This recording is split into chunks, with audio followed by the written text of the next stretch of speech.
अमरावती शहरामध्ये वेगाने कोरोना रुग्ण आढळत आहेत। ही संख्या आता 99 झालेली आहे आणि मृत्यूदर सुद्धा सर्वाधिक आहे।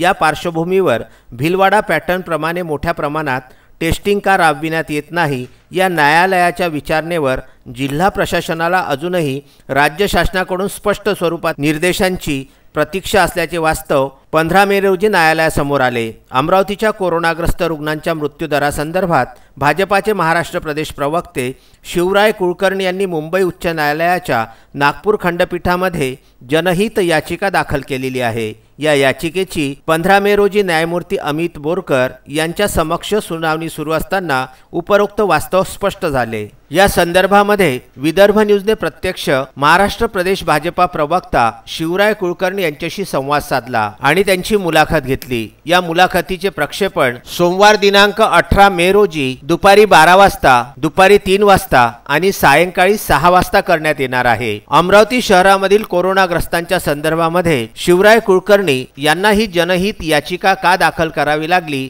याची स्पष्ट कारणमीमांसा त्यांनी विदर्भ न्यूजशी बोलताना दिलेली आहे।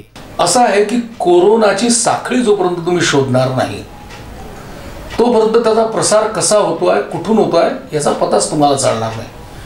आणि जेव्हा आपण असा शोध घेण्याचा प्रयत्न केला तेव्हा आपल्या असं लक्षात आलं की आपल्या हे जे रुग्ण आपल्याला सापडले यांच्यापैकी कोणीही मरकजला गेलेला नव्हता। दिल्लीला निजामुद्दीनमध्ये झालेल्या तबलिगी जमातच्या मरकजला कोणीही गेलेला नव्हता आणि यांच्यापैकी कोणाचीच फॉरेन हिस्ट्री पण नव्हती ट्रॅव्हलिंगची।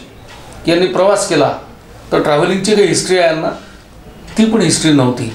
मग कोरोना यांना कोरोनाची लागण झाली कुठून? Vidarbha news bureau, Amravati.